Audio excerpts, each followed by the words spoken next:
Hello food lovers, this is Tony. Welcome back to Trophy Food Experiences.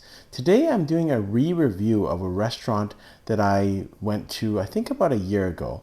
It is a Michelin Star restaurant. It is published on Maine, and in my last review of this restaurant I did not recommend it.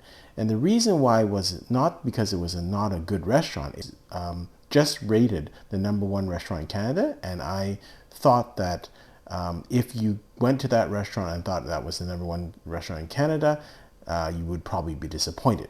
So I wanted to go back again because it's always good to revisit things, and sometimes you can have just an off experience.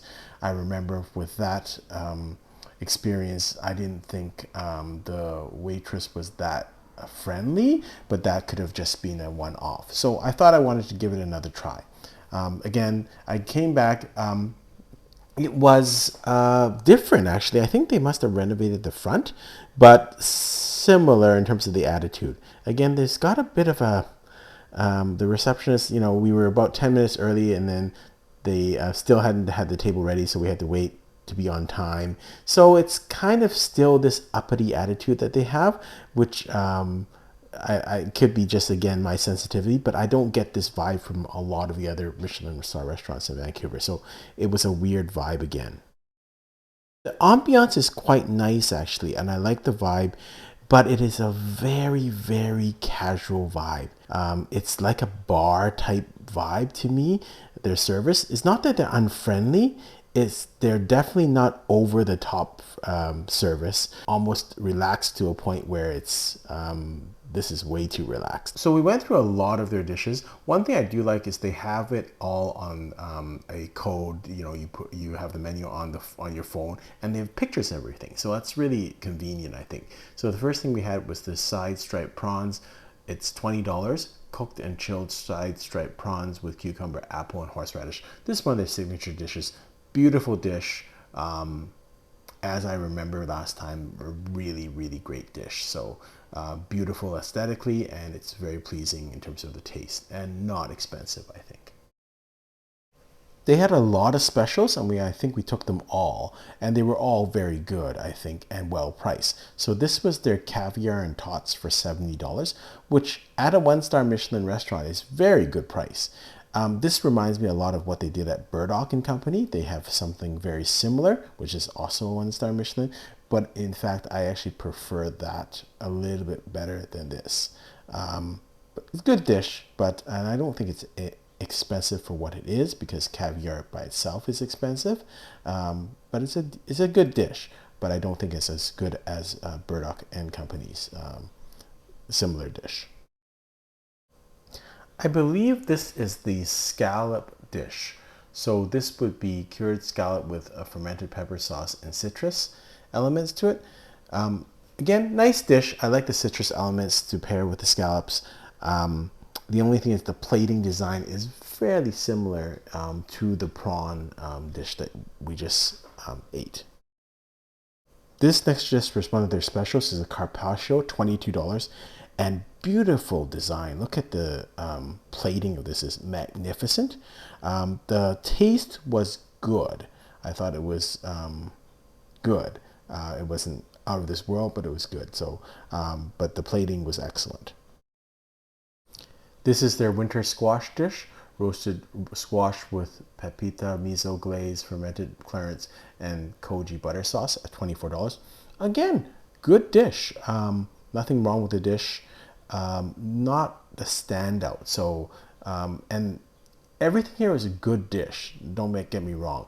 It's just that in terms of the wow factor, so out of the first four, really only one of them in terms of the taste, which is the shrimp, had the wow factor for me. The plating was really nice on the carpaccio dish. So we're getting there.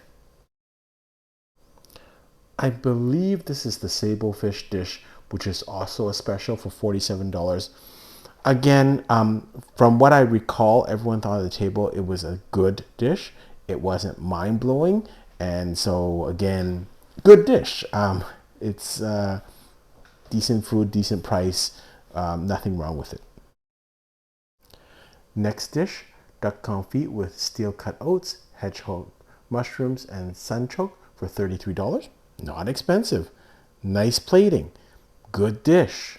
But again, I'm doing this review a couple of weeks after I went to the restaurant, and honestly, I can't recall anything spectacular about the dish. And that's kind of the issue I have with the dishes. These are the bunny crepes, braised rabbit crepe with roasted mushrooms and rabbit blanquette for $35. Exceptional plating. Again, with the bunny and with duck confit, it's so hard to get it right. And, you know, for me, I thought they were good dishes. I don't think they were stunning in terms of their taste profile. So it's really hard with duck because duck is very difficult to make outstanding duck. So because so many chefs make duck dishes, and same thing with rabbit. Rabbit is a little bit on the dry side, like chicken. So it's really tough to make something out of this world or really stunning. This was a really nice dish. I remember this one because it was a special that we kind of did everything to. So this is the white truffle capelletti for $60. It was a special. And then we added burrata to it, which was another $13.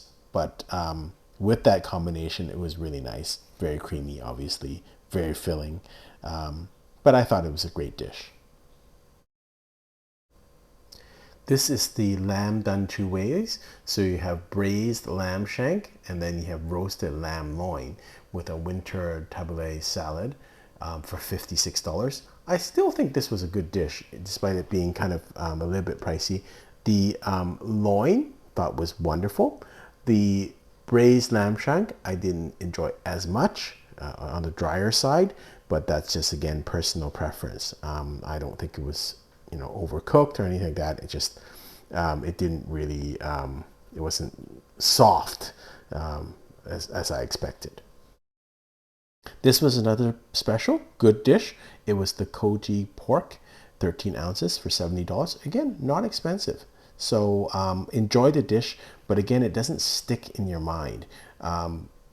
Comparatively, I've had similar pork dishes at Kisatanto. It sticks in your mind. The kind of the meal that I had at Candlenut, which is a restaurant, a one-star Michelin in Singapore, it was 4 weeks ago I had it. The meal still sticks in my mind. Pang's Kitchen, a one-star Michelin in Hong Kong. I haven't been there for like 3 months. The dishes there, I stick in my mind. So just to me, you know, they were good dishes, and I'm sorry I'm being a little bit harsh, but I mean, it is a Michelin star restaurant, so I have to be a little bit more, you know, critical. They were artistic in terms of the design, but they didn't really stand out in my mind. These were the desserts. This was the yogurt sorbet with elderflower mousse and chevreau granite. It was okay. I think it was very artistic. I think the design was good, but again, to the taste, it was good. This was a special. It was called the charred milk ice cream, $12. Again, beautiful plating, but I can't recall very much about the dish other than it was fine. It wasn't not good, but it wasn't stunning. The last one is the chocolate, which is the Valrhona Mangiare chocolate panna cotta with peanut butter semifreddo and banana sorbet, $12. I like the dish. I like chocolate. It's just not completely, you know, a wow dish for me. So again, in summary, I'm going to go and upgrade this to recommend. It is a great restaurant, don't get me wrong. It's just in my mind, and I went there twice, I just, it doesn't, to me, it's not a Michelin star restaurant, but that's my own personal view. I'm sure a lot of people disagree with me. Probably they'll continue to get their Michelin star. Their service standard is friendly. This time the servers were really friendly. They're just really, really laid back. Too laid back for my liking. So, you know, I'd get the same kind of service standard at Jam Jar Canteen, which I really like. I would get the same service standard at Vidges.